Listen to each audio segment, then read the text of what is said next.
Hello, beautiful witches and magical souls. I'm back from the great beyond. Oh my god, finally. So I have been thinking, how do I get back into this? Where do we start with the videos?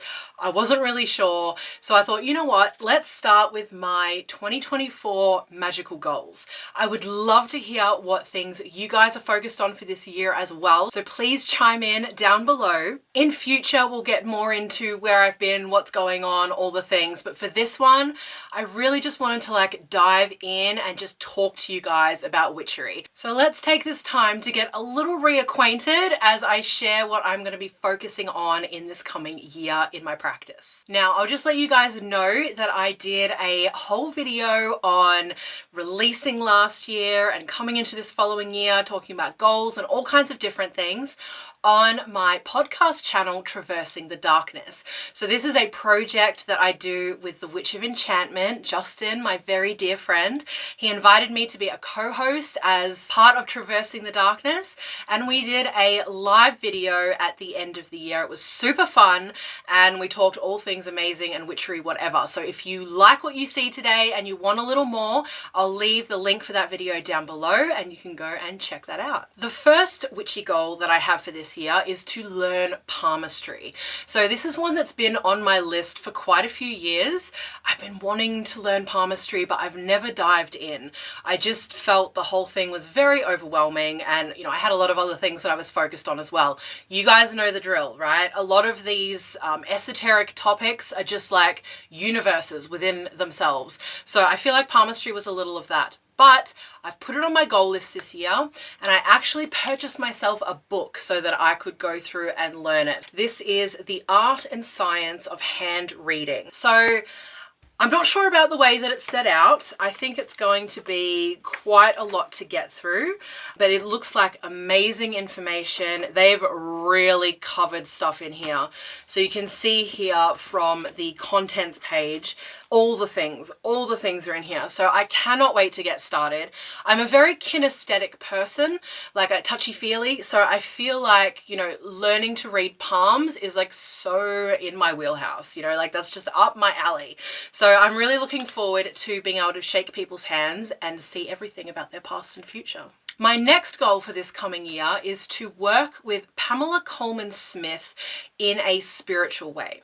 So for those of you who don't know, Pamela Colman Smith is the artist, the creator of the Rider-Waite-Smith tarot deck. She is an incredibly important figure in tarot, of course. She is the ancestor, the grandma of tarot. I'm just wanting to work with her in more of a spiritual capacity. So play with calling her in when doing readings, connecting with her energy, and just seeing where that takes my readings. I have this amazing piece of art that I found. It is an image of Pamela Colman Smith done to honor her as if she was part of a tarot deck. So I'll put the artist's name on the screen for you as well, but I just love this so much, and I really want this piece of art as a print, but I can't find it anywhere. I don't think the artist is actually selling it. If it was in a deck, I would buy it immediately. Wherever it was, I would buy it. So I've had to just print it out from my computer. So I have it up on my wall on a piece of paper, not even in a frame, just sitting up there behind you right now. This is something that I'm just going to work with, connecting with her, and yeah, I'm just fascinated to see where it takes me in my tarot this year. The next goal is pretty related to this one, and that is to just go deeper with the tarot. So as any of you who study tarot know, this is a lifelong journey. It is something that you never learn everything about. There is always more to learn. I've been around the cards for about a decade now. They were the very first sort of thing that I got into when I started my witchy path. Although for me, they just felt so intimidating. So I picked them up and put them away, and picked them up years later and put them away. And now, for the last, I don't really know how many years it's been now, 6 or 7 maybe, I've been on the gravy train. I'm here, we're doing tarot, I love it. I feel like some of its secrets have been revealed to me, but the more I learn, the more I realize I don't know. You guys know the drill, right?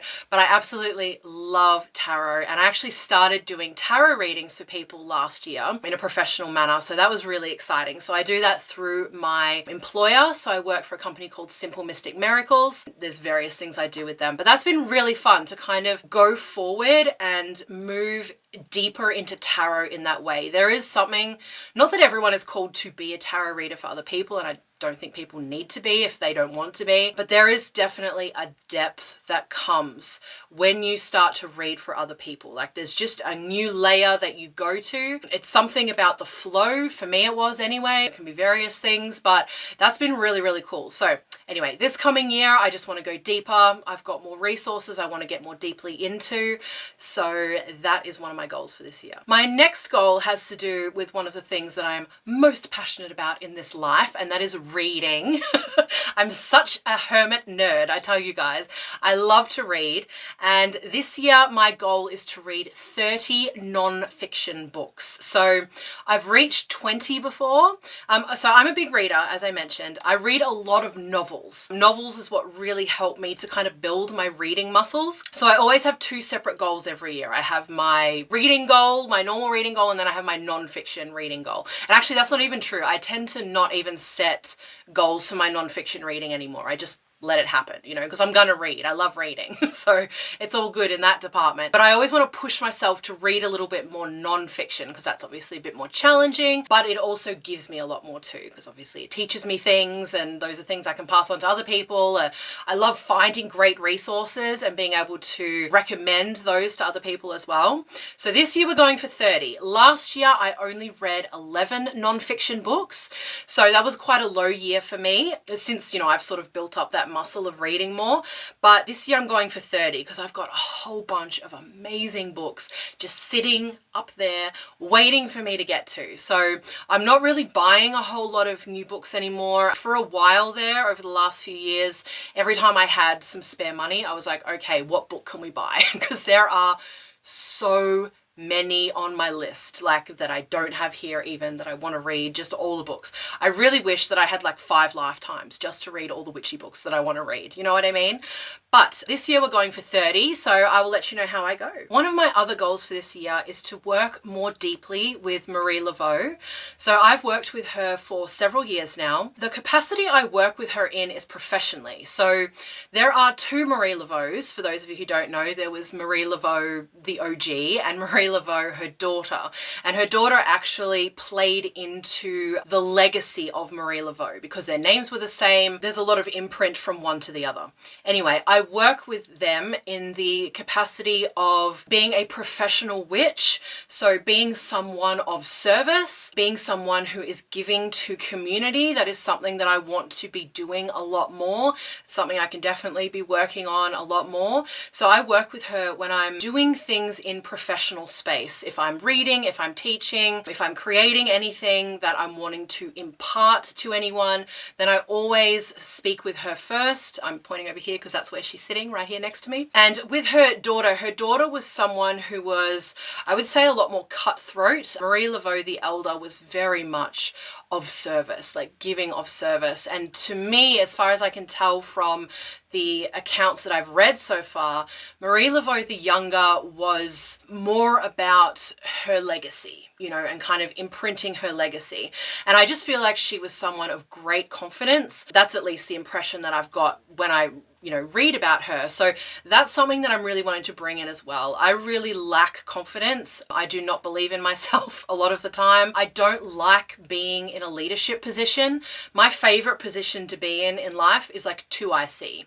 I like to be just under leadership. So I've got the safety and protection of someone who's like ultimately up there making the decisions, but I'm also special. You know what I mean? I'm also like not just general pop. So I really have that thing. And I feel like Spirit is calling me into more of a leadership position. Listen, I've already in leadership positions in my life, but Many of them I am not fully stepped into, so I'm not doing the greatest job that I could because there's part of me that's holding back. So this is part of what I'm working with Marie Laveau on this year as well. And finally, my very last goal that I'm going to share with you today is to do more tasseomancy this year. Tasseomancy, or tea leaf reading, is an art that I adore because I love tea and I love teacups and I love that whole vibe. So I haven't drunk a lot of tea over the last few months. I'm kind of on a health kick at the moment and I've just cut out everything.